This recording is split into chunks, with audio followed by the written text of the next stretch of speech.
mengkonfirmasi bahwa penyelidikan yang dilakukan oleh Barreskrim Polri itu sudah sesuai dengan SOP yang seharusnya. Jadi case close. Kita tidak melihat lagi ada chance. Kalau secara ilmiah, Barreskrim atau Lab for Forensik itu tidak punya. Dia punya wewenang hukum, tetapi otoritas hak absolut terhadap kebenaran ilmiah itu tidak mutlak milik dia. Makanya harus kita challenge. Makanya ada pengadilan. Ya, kalau semua dianggap benar proses Lab for Forensik, tutup pengadilan. Pak Jokowi ya yang membawa ijazah katanya asli, katanya lulusan UGM, dan ketidakhadiran pihak UGM juga yang seharusnya bisa menjelaskan atau memiliki kesempatan yang sangat luas untuk meyakinkan publik, tetapi itu semua tidak dimanfaatkan, sayang sekali ya. Dan pada kesempatan ini memang kelihatan pihak Dirtipidum itu kalah telak, ya, kalah telak dalam arti bahwa menunjukkan nggak usah ijazahnya Pak Jokowi dalam versi analog, versi digital pun tidak berani menunjukkan kepada kami dalam monitor. Betapa menakutkan fakta itu kepada Pak Dirtipidum. Dan tadi ya kami telanjangi lah habis-habisan ya, laboratorium forensik Barreskrim terpaksa kami telanjangi, bukan karena kami benci, tetapi kami menginginkan forensik yang bermartabat, independen, tidak diatur, tidak dimanipulasi. Bahkan tidak, Kapolri pun harusnya tidak boleh punya otoritas mengatur hasil dari forensik. Oleh karena itu sebenarnya kalau didengarkan oleh Pak Presiden Prabowo, sebaiknya Pak, lembaga forensik itu harus dikeluarkan dari kepolisian. Assalamualaikum warahmatullahi wabarakatuh. Dalam gelar perkara khusus kemarin ya, yang digelar pada hari Rabu, jadi salah satu misteri yang selama ini diperdebatkan, yakni yang diperdebatkan huruf A pada ijazah Jokowi, akhirnya mendapat penjelasan yang dinilai masuk akal oleh Komisi Kepolisian Nasional atau Kompolnas. Jadi Kompolnas yang hadir sebagai pengawas eksternal secara aktif ya mencecar penyidik dengan berbagai pertanyaan detail mengenai proses penyelidikan yang telah dilakukan. Jadi Kompolnas ini ya mengawasi kinerja dari Barreskrim, seperti misalnya mengambil barang bukti dari UGM dan mempertanyakan mana berita acaranya dan juga mana dokumentasinya, dan juga termasuk mekanisme kerja di laboratorium forensik Polri. Jadi sama komisioner Kompolnas ini ya dipertanyakan di Barreskrim Polri. Nah, Roy Suryo ya kemudian membeberkan hasil analisis perbandingan visual terhadap ijazah Jokowi dengan 3 ijazah dari angkatan yang sama yang memiliki nomor urut berdekatan. Baik, untuk lebih jelas kita simak penjelasan dari Roy Suryo. Pronojiwo, huruf A-nya juga masuk. Saya yang kepotong, ijazahnya milik Hadi Mulyono, huruf A-nya juga. Ijazah milik Joko Widodo 1120, huruf A-nya dalam bahasa Jawa mencotot. Mencotot itu artinya keluar. Jadi tidak identik. Catat saja, ijazahnya Joko Widodo mencotot, ya. Mencotot itu keluar. Artinya tidak identik. Hasil uji ELA atau error level analysis menghasilkan ijazah Jokowi menunjukkan error pada bagian logo dan pas foto. Artinya pas fotonya diganti logonya. Rizal, tadi pada saat gelar perkara khusus ini, ada bukti baru nggak atau novum yang diajukan TPUA untuk mendukung tuduhan bahwa ijazah Jokowi ini palsu? Ya, saya kira ada ya, bahwa apa-apa yang disampaikan oleh Dr. Roy Suryo soal ijazah nomor 115, 116, 117 itu belum pernah terungkap waktu pengumuman dari Dirtipidum. Dirtipidum hanya menyatakan telah membandingkan dengan 3 ijazah temannya yang tidak jelas identitasnya siapa 3 temannya itu, sehingga menyimpulkan bahwa ijazah Joko Widodo identik dengan ketiga temannya itu. Tapi Pak Roy Suryo dalam gelar perkara khusus tadi telah menunjukkan adanya 3 ijazah juga ya, tersebut tadi dari ijazah milik Pronojiwo, milik almarhum Hadi Mulyono, milik Sri Murtiningsih gitu kan. Yang ketiganya itu identik, tapi dibandingkan dengan ijazahnya Joko Widodo nomor 1120 ternyata tidak identik. Jadi kalau mau disimpulkan gitu kan, kemarin Dirtipidum mengumumkan identik, tapi fakta yang disampaikan bukti tadi gelar perkara khusus seharusnya menjadi tidak identik gitu. Tadi Pak Rizal ada di dalam juga kan ya berarti? Saya ada di dalam. Di dalam. Saya menyampaikan keberatan-keberatan kenapa TPUA mengajukan gelar perkara khusus sehingga itu dikabulkan. Nah, pada saat itu sudah ada langsung tanggapan dari Barreskrim atau belum? Belum ya? Jadi semua didengar dulu pihak-pihak. Setelah itu sesi kedua baru dirapatkan Karawasidik dengan pihak penyidik. Ya, kita belum tahu apa hasilnya.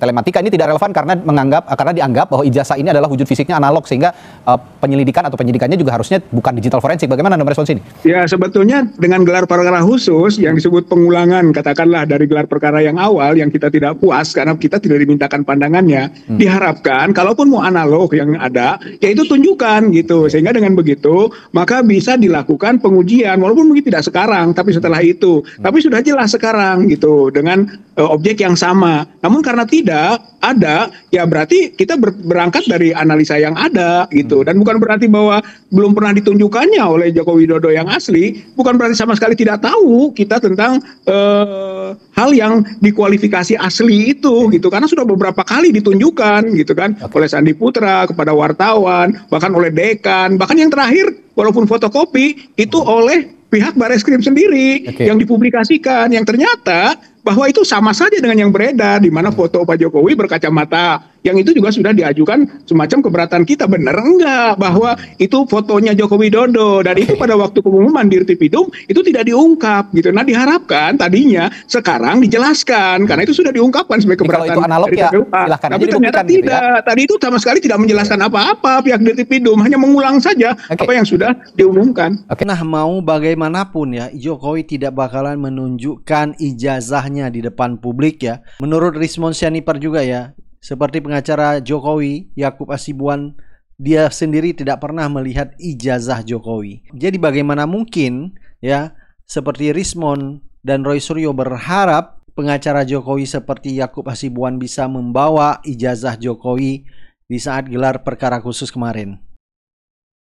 Kalau secara ilmiah, Bareskrim atau Lab for Forensik itu tidak punya. Dia punya wewenang hukum, tetapi otoritas hak absolut terhadap kebenaran ilmiah itu tidak mutlak milik dia. Makanya harus kita challenge, makanya ada pengadilan. Ya, kalau semua dianggap benar proses Lab for Forensik, tutup pengadilan. Ya sudah, di situ aja putuskan salah dan benar. Tidak kita challenge kan? Kan begitu. Ya? Kok seenaknya mengatakan kalau sudah ditentukan Bareskrim, sudah itu harus diproses hukum. Enak sekali. Gitu loh. Sejak kapan Bareskrim memiliki otoritas absolut terhadap kebenaran ilmiah? Sejak kapan? Kita banyak belajar kasus Jessica Wongso, mereka penipu kok. Mengotak-atik barang bukti digital. Ini sejarah, Bu. Sejarah. Itu kepolisian. Laboratorium komputer forensik Bareskrim Polri menggunakan software gratisan untuk mengabur-aburkan kasus Jessica. Tahu persis ilmiah. Saya punya metadatanya di BAP Muhammad Noah Azhar dan Christopher Harmanrianto. Belum lagi laboratorium toksikologi Mabes Polri. Salah hitung mundur waktu kasus Jessica. Harusnya 16.20, dia bilang 16.39. Harusnya Jessica masih ada di kasir. Itu laboratorium toksikologi Mabes Polri, salah hitung mundur. Semua orang bisa cek itu. Dr. Nur Samran Subandi dari laboratorium toksikologi Bareskrim Mabes Polri. Salah hitung mundur waktu, padahal waktu itu yang menentukan siapa pembunuh itu. Kok bisa salah hitung? Sejak kapan Bareskrim menentukan salah dan benar masalah ilmiah? Kasus Vina Cirebon, ekstraksi SMS 22.14.10 gak dipakai itu untuk apa? Rekonstruksi adegan itu oleh polisi. Kenapa? Gak dipakai untuk skenario-nya kan.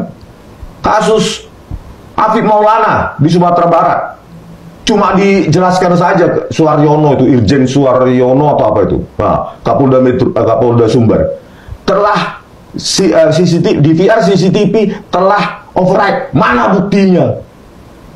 Mana bisa begitu? Gak ada penjelasan ilmiah. Blok-blok memori apa saja dan kapan saja itu terhapus. Kasus Kanjuruhan, kasus KM50. Ini laboratorium forensik Bareskrim Polri ini bermasalah, gitu loh. Saya bisa dituntut kalau saya salah, apalagi kasus Jessica Wongso, Tito Karnavian Krisnamurti. Ini sudah fatal. Online lah dari apa yang dibacakan oleh Pak Dirtipidum, ya sudah selesai itu penjelasan yang kami dapatkan. Jadi tidak ada penjelasan tentang metode apapun. Yang katanya analog, ya lakukan uji fisika, uji kimia, uji tinta, usia tinta, jenis kertas, serat kertas, pewarna yang ada di dalam kertas. Itu kan yang didengung-dengungkan adalah apa namanya uji analog, begitu loh.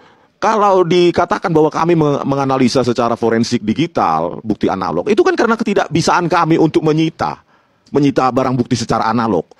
Satu-satunya jalan karena kami tidak bisa menyita adalah ya secara digital. Dan itu awam. Ketika kita tidak memiliki suatu barang analog seperti mata, nggak perlu diambil dulu baru dianalisa secara biometrik, ya secara digital diprosesnya. Baik juga dengan sidik jari, bentuk wajah, bentuk tubuh, itu nggak perlu kita mengambil jari kita dicopot dulu baru diproses. Ya memang itulah, karena memang digital ini menjembatani, ya teknik untuk menjembatani bahwa tanpa memiliki analog pun itu bisa kita analisa apa yang salah dengan itu.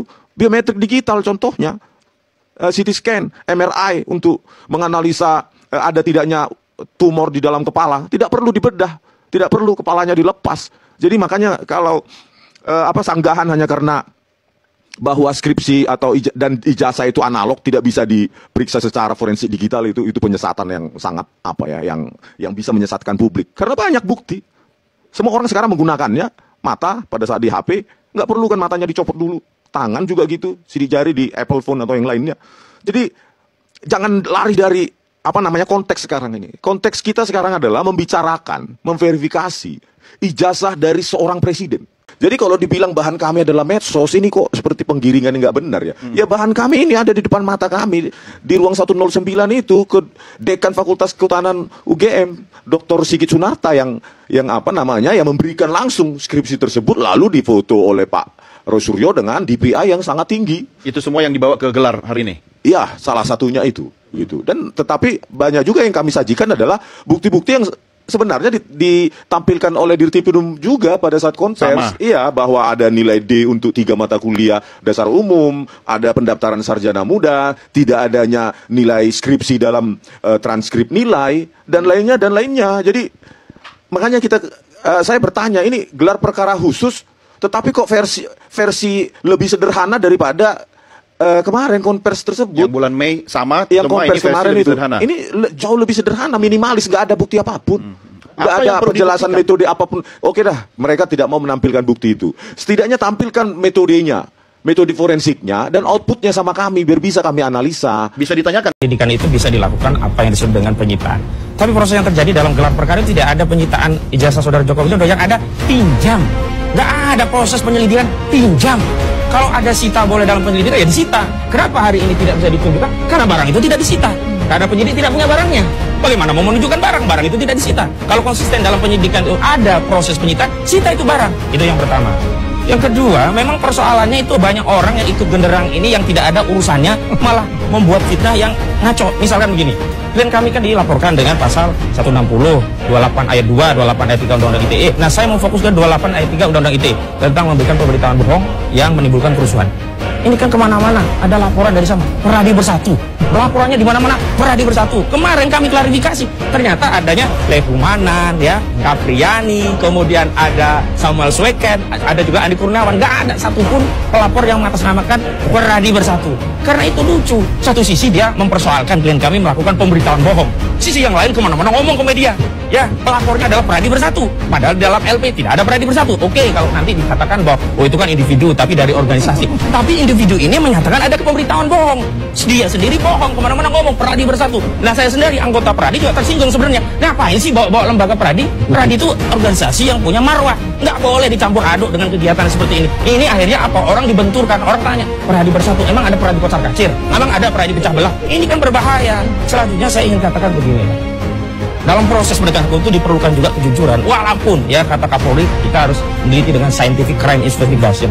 Sehebat apapun teknologi, kalau orangnya nggak jujur, ya percuma. Makanya saya awal itu kan katakan kami tidak mempertanyakan soal teknologi yang dimiliki oleh Bareskrim.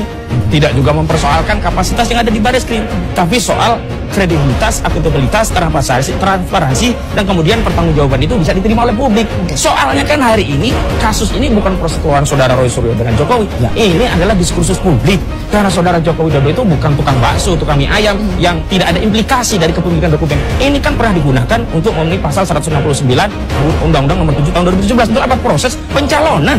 Jadi wajar kalau publik bertanya gitu loh. Jadi tidak bisa juga apakah tidak ada kewenangan? Memang tidak ada kewenangan. Pertanyaannya, apakah mau segera diselesaikan persoalan ini? Kalau memang yakin ijazahnya asli, tunjukkan dan silakan diobservasi gitu loh. Problemnya kan ketika ditunjukkan nggak benar itu kan kenapa coba? Karena ketika ditunjukkan itu nggak benar pasti nggak selesai. Ya pasti nggak selesai lah. Orang yang ditunjukkan nggak benar.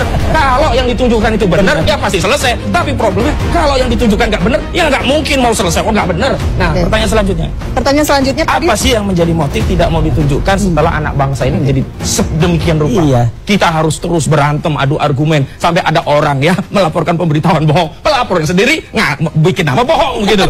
Ini harus. Karena begini, ini bukan masalah ijazah palsu, ini adalah menghentikan kelicikan, keluculasan, kebohongan, penipuan, penyogokan yang dilakukan oleh Joko Widodo selama 10 tahun dalam mengejar jabatan. Sampai anaknya pun yang wapres sekarang dipertanyakan pakai cara yang sama, apakah cucunya juga akan melakukan hal yang sama? Nah, ini adalah penghentian keculasan, kebohongan, penyogokan, dan lain-lain kelicikan yang sudah mengakar hampir kepada seluruh lembaga negara yang dilakukan oleh Joko Widodo. Nah, negara ini hanya bisa selamat apabila cara-cara itu dihentikan. Sehingga ini harus menghentikan. Saya berharap polisi, aparat hukum menggunakan hati nuraninya bahwa bangsaku harus saya selamatkan dari kerusakan moral yang dilakukan oleh Joko Widodo demi membangun dinasti dan merebut kekuasaan. Dan itu terus dilanjutkan sekarang. Nah, kalau ini kita tidak berhasil menghentikan, maka saya tidak tahu lagi bangsa ini mau dibawa kemana, karena Joko Widodo betul-betul membangun negara ini selama setahun dengan basis kebohongan dan kelicikan, penyogokan, dan lain-lain. Terima kasih, hanya itu saja. Saya berharap bapak-bapak yang berjuang selamat berjuang, dan menurut saya mungkin Joko Widodo dan timnya cara salah memilih lawan.